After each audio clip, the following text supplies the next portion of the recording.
Hail, hail, the Celts are here, and what the hell do we care now, guys? We've run up to Pittodrie with the B team, with nothing on the line but maybe a little bit of gamesmanship, maybe a little bit of psychological warfare ahead of the Scottish Cup final, which, as we know, is a very important game to us as we look to secure, seal and deliver an historic 9th treble under Brendan Rodgers. And what a game we had, by the way. My score prediction for this game was 3-1, 3-2. I kind of settled on 3-2 by the end.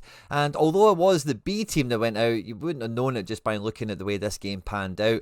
Decisive, clinical, high energy and high quality all across the pitch. In the video today we're going to break down everything that we've seen in this game because we actually got a lot of meat on the bones in this match in terms of different attributes, different qualities that different players were showing in the highly rotated squad, as well as, you know, the kind of action and the development that we've seen come from the bench throughout this game. At any point in the video, if you do laugh, you learn, you like something or whatever, please do like and subscribe to the channel for more content like this, and get into the comment section. I was going to say the live chat. Get into the comment section on this one and let me know your big takeaways, your thoughts and feelings from the game as well. We have been doing a lot more live stream content here on the channel, and if you do enjoy that kind of thing, of course, let me know in the comment section, because next week we're going to be live on Wednesday between 5 and 6. We'll probably start at 5:30 to pick up from the summer Celtic transfer wish list, shopping list, scouting series that we've been running every Wednesday that you guys have been enjoying. But this Wednesday when we go live, we're going to take our list of 101 players that we've built to this point,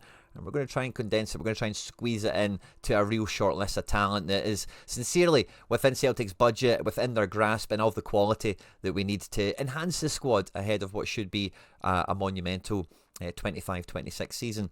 But yeah, let's just get stuck straight into this one. Now, for a change, we had the projected 11 for the opponent absolutely nailed on in the preview coming into the game.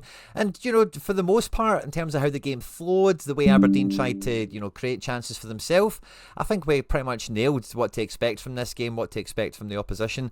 But we did not get anything right when it came to the decisions Brendan was going to make with the team. I think we weighed up and spoke about absolutely everyone here on screen, maybe not quite Anthony Ralston, but certainly everyone else had a credible shot, was in contention to get the minutes. I think Naroki, whatever, we probably didn't give him too much airtime preview-wise. I just didn't think it was likely to happen, and, you know, the big man did a good shift. But yeah, it was very much an unrecognisable Celtic team in personnel, but not in style. And I think for the first half, let's start with the opening kind of period of the match, because Aberdeen, in the opening, I don't know, let's just say 20 minutes or so, had their best kind of period in the game where they were creating lots of different chances and, you know, making us defend, you know, for the most part. And one of the elements of us that I found really, like, this Shayden Morris was an absolute live wire. We featured Topi Kiskinen on the first episode of the Scouting Series video, where we went through the depth, the quality of the Celtic squad that we'll have in the summer, including like Tierney being in and all that kind of stuff. And then we went on to preview the Scottish talent that could be in the league. And by the way, with the injury we've got to Jota, I'm even more like not against buying somebody like it, or even loaning him and with an option to buy or something like that. Put a good shift in this game, and I thought like definitely showed himself to be like a Celtic style winger. Who knows if he could actually, you know, reach to those kind of high levels that we go after, certainly, but was very much a live wire in this game. And you did feel from this bit that he really had the bit between the teeth. He was really after getting a goal in this game. But when it came to defending, there was a few different things to kind of watch out for. When it comes to their goal, we can chat about that in a little second for, you know, how we can take our eye off the ball and all the rest of it. But normally, like, one of the things we're talking about on the channel quite a lot is the role of McGregor as the deepest of the three midfielders, and how his job is to win the ball back, as well as knit the play, control the tempo, all the stuff that he does in that kind of metronome position. And with Bernardo in beside him, this was really weird to watch for little spells, because Bernardo was on the left of midfield for the most part, and Bernardo, I don't think there's ever been a match where he's played on this side of the pitch for us. He's normally played on this side here, or sometimes he's played in that kind of deeper sixth position, of course, but really fish out of water stuff. And I don't think we really got anything out of Bernardo in this game, really on the ball, you know, in possession, dominating the game, that kind of thing. But what we did get out of him was in this role here is he just went into comfort zone situations where he made safe passes, never really lost possession. And then when we were against the ball in that kind of first 15 minutes or whatever of Aberdeen, he was very active at jumping to the ball, at kind of pressing the man, pressing the situation and trying to turn over play. And he was much more of like an active defensive midfielder. Sometimes when we get McGregor doing that sort of thing, as you actually see in the build up to their goal, McGregor doesn't always confront them, doesn't always confront the ball, doesn't always actually affect the ball, get a nick on it, go shoulder to shoulder with players. He likes to jockey and stand off and all the rest of it.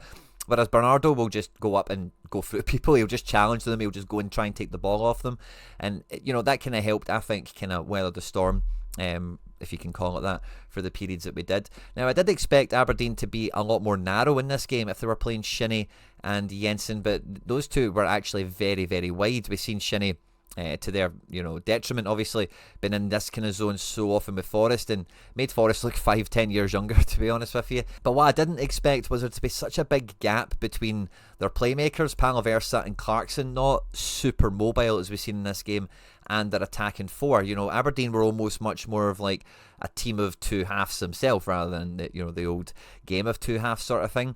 And this made it harder for us to get out of our half, and it meant they were a bit more dangerous in attack because they would always have like four players essentially, not only like working our defence but then running into different pockets of space and giving the midfield a real problem, a real headache to solve.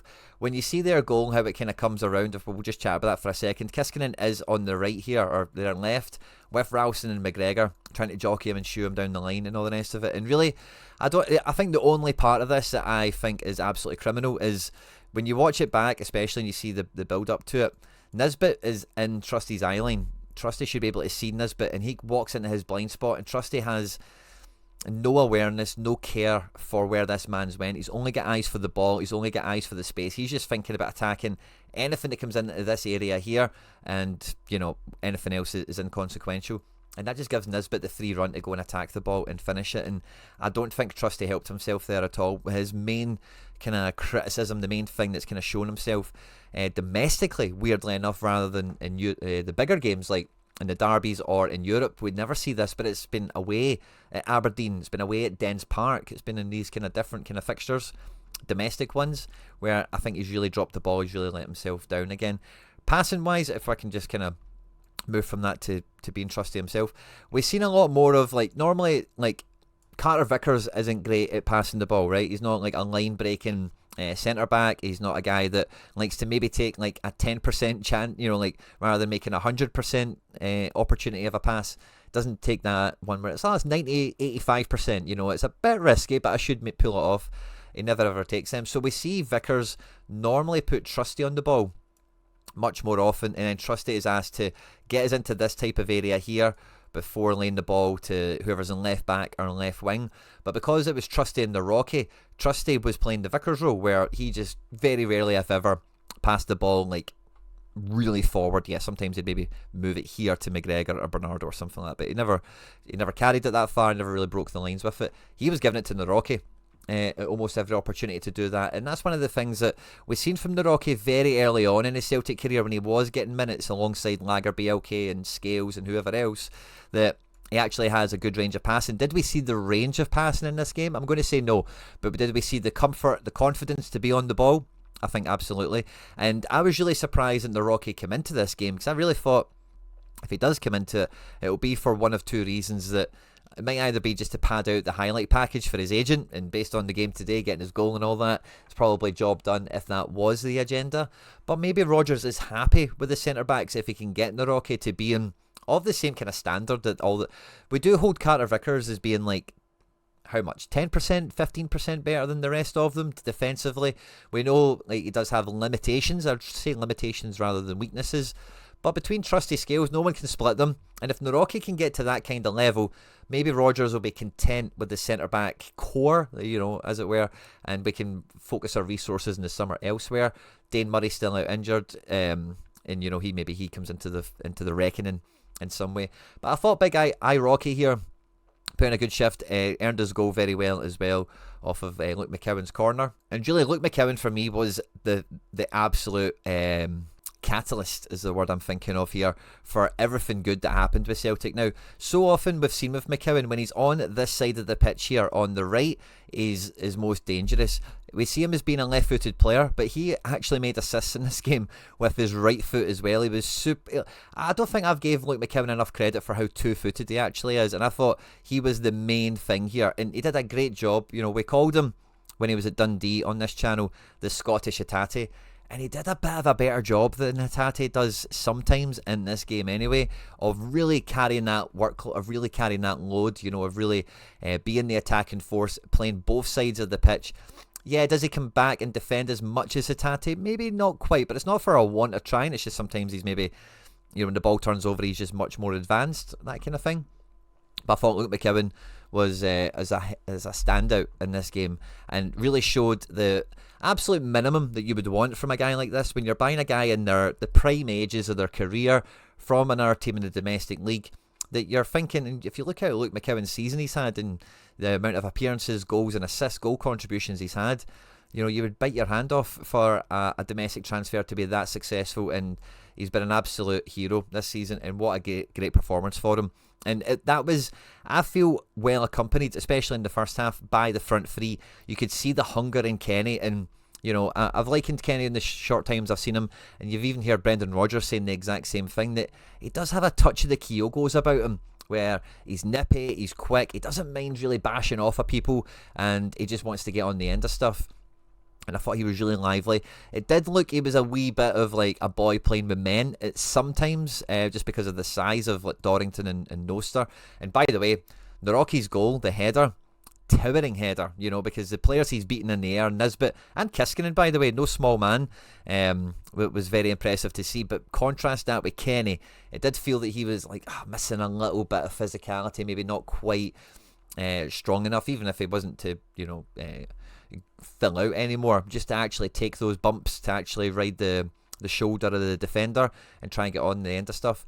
We know we always get determination, front foot ambition from Yang, and we get tons of that in the first half here. A real endeavour, a real kind of, I don't want to say, the only word that does come to mind is, I don't want to say it, brainless, almost brainless bravery, where it doesn't matter what's been happening, how many chances he misses, if he's in the wrong position, the pass doesn't come off, if the other man gets the better of him, he just gets back up and goes again and goes again and goes again.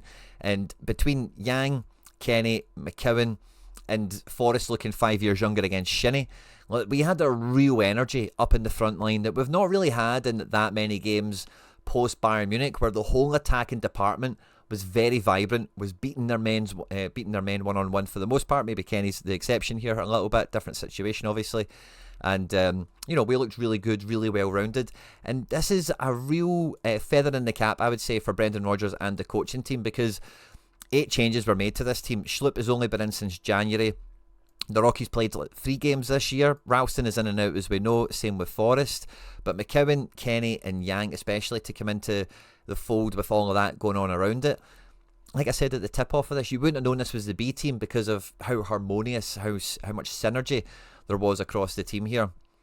The Rocky obviously draws his level with a towering header, which is great to see, before Yang finishes out the first half with that kind of poacher's goal at the back post, being in the right place at the right time and just making a good contact with it and finishing in it. And he looks kind of bashful when he scores or whatever as well, and long may it continue, and going into half time 2-1 up, you just felt with the sun out as well, with the backup squad essentially in control of the game now, that I say it felt like party time, it felt like good vibes were coming. And so much of that was taken straight into the second half. There was a lot of great sequences in this game where, and I think it's because of having Bernardo next to him personally, where McGregor was a wee bit more off the leash. The amount of times McGregor made little interceptions or last ditch tackle touches of the ball to turn over possession for our favour was probably amongst a season high for him domestically, certainly. And yeah, the second half, we couldn't have started it any better, especially for Forrest. He just looked like he went up another gear. Looked like, if you've ever seen that movie Space Jam, the Michael Jordan one with the Looney Tunes back in the day, and they're losing at half time, and they get the bottles of water and they trick them into thinking that it's like special water that gives them superpowers. It felt like James Forrest had a little bit of that at half time, because it just felt he was going a little bit quicker and he was really going after Shinnie in this one. And that's eventually how it breaks for Luke McKeown's goal, who again took it exceptionally well. The amount of touches he takes, the way he sets himself up, he just absolutely kills the defender and the goalkeeper. They're caught flat-footed, and it's an absolutely fantastic finish, really, from him. Before then, we start to see a little bit more of, really, I think Schlupp was very disappointing in this game. I don't think he offered us really anything of what you would expect from him coming into this team. He wasn't attacking, wasn't really supporting anything, and even 50-50 defence stuff against this Shaden Morris, it didn't really look that convincing. Morris was doing quite a good job of getting into this channel here and breaking on us. And Sinisalo, by the way, could fly under the radar again in this game, but another very impressive performance from him. Some very good saves he made all the way throughout this game and kept the scoreline tight when it was even 3-1. You know, if Aberdeen get the fifth goal, we make it 3-2, the temperature in the game lifts again. But again, we get a turnover of the ball. We then get Yang running through the middle of the pitch, and how many guys are trying to get around him? Is there 3 or 4? I can't remember, but none of them can stop Yang Gang. Yang is getting up the pitch, he is laying himself through, and then he eventually finds Luke McKeown out here on the overlap, who then just crosses the ball. Lovely for Johnny Kenny to score a header. When was the last time from open play that we got someone to score a header?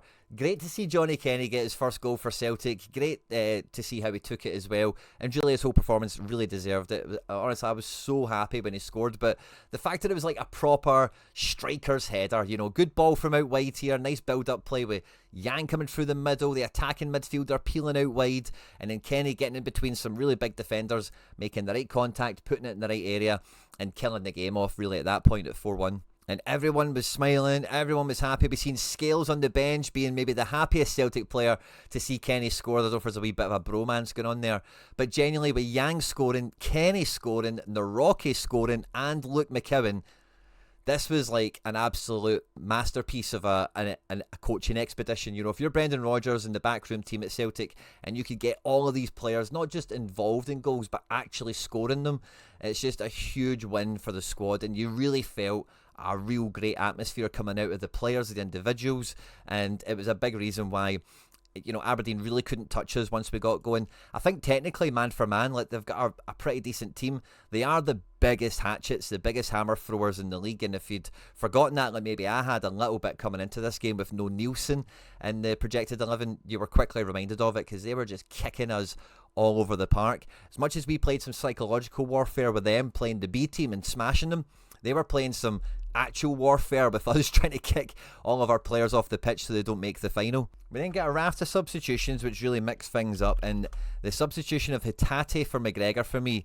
was unbelievable. I was so happy to see this because you'll see the chain reaction of what kind of happened as a result of that. We get Kenny off on the 70th minute for Adam Ida, who we all kind of hoped was going to score. And Celtic, I think the commentator said, we're bringing on 40 goals off the bench between Ida and Kuhn when they came on at the same time. Kuhn came on for Yang, of course.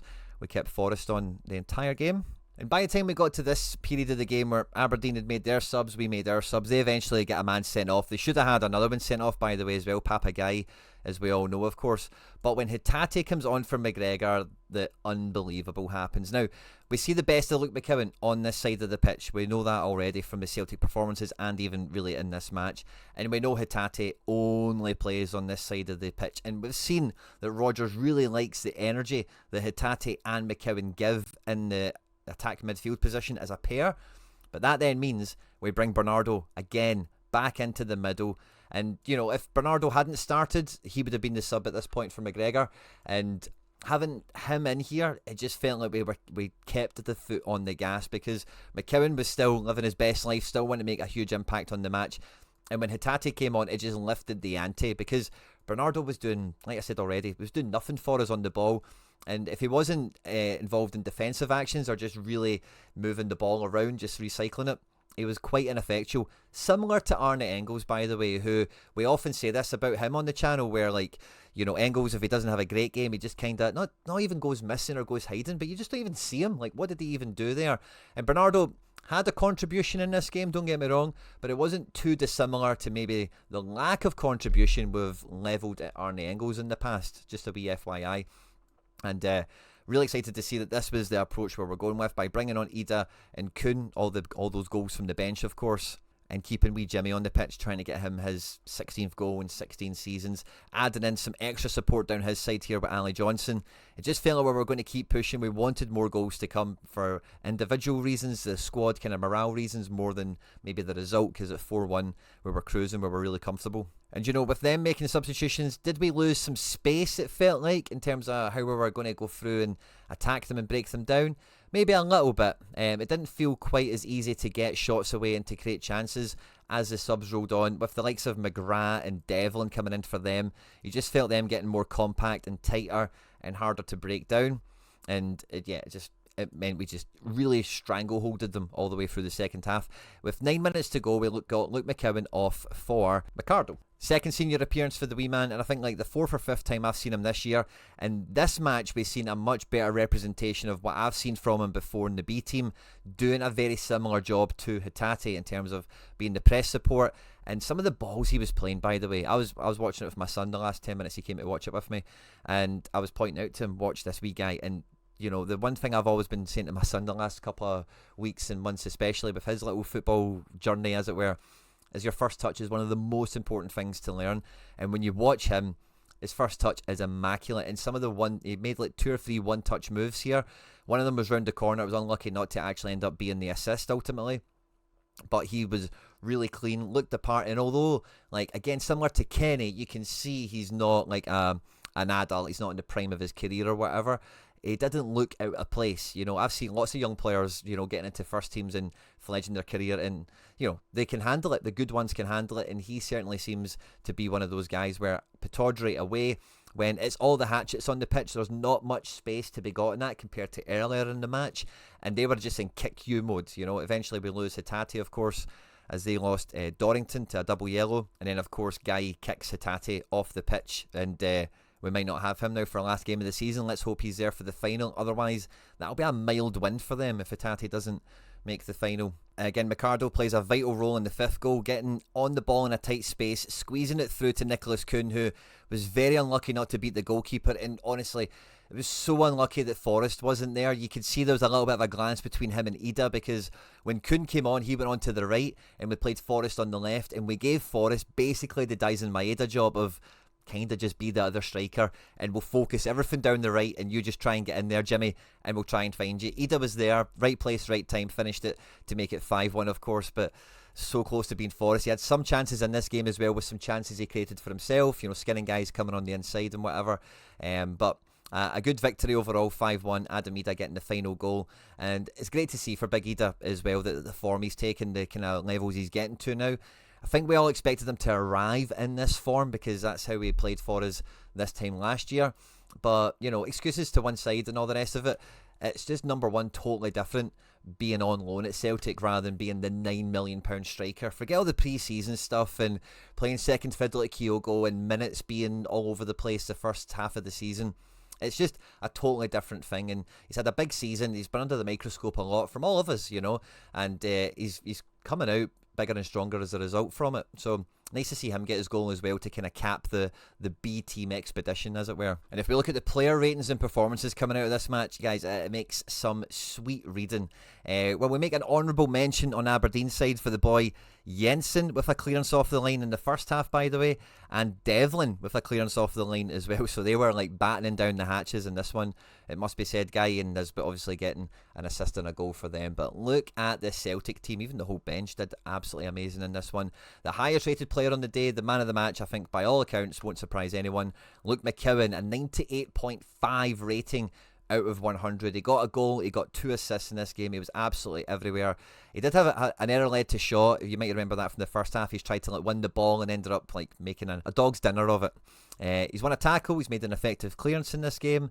Duels won and lost at 4 each isn't great, but accurate passes, 36 of them, 20 of them in the final third. Really effective in the final third, an attacking outlet of a player. 2 shots on target, he got 1 goal in the end, obviously. A bunch of balls into the box, a few attempted assists. Is that his best performance in a Celtic shirt? Let's have a look. It's been a long season for McCowan. He's obviously got 1 game left to go. This season, in the league and the Champions League, he's had 13 starts and 20. This doesn't include cups. 13 starts and 22 games off the bench, 6 goals, 7 assists. And earlier this season against Ross County, actually, he got 100 out of 100. That was his best game. So he likes going to the Highlands. Yeah, but he got 3 assists and 1 goal on that day, in case you've forgotten. So McCowan's second best performance in the league this season, but it was a mightily impressive one and a very memorable one. The second highest rated player for the Hoops was Big Mike I. Rocky, and again, everyone looked so happy for him. He looked so happy as well, and it makes me hope and think maybe he's got a future at the club still. He got a shot on target, of course, 1 entry into the box, which was his goal, of course.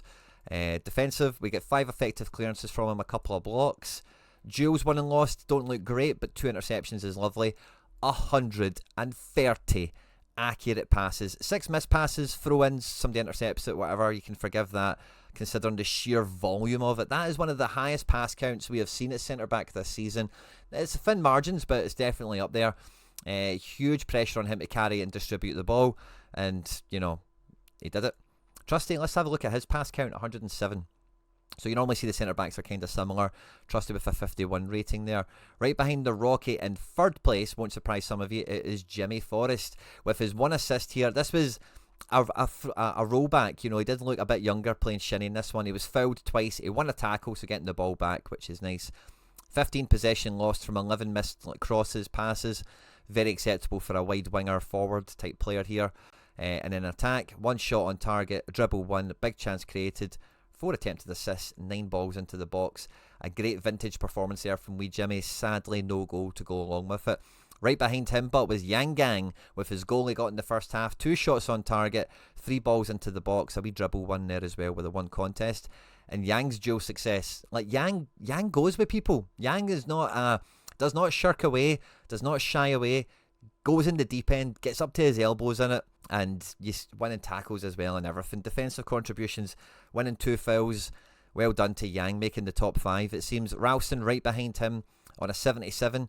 Good performance here from the Bricky. 1 dribble 1, an attempted assist, a few balls into the box. And look at that. 11 duels won, only 1 lost. The Bricky was on it, man. People were bouncing off him. 2 interceptions.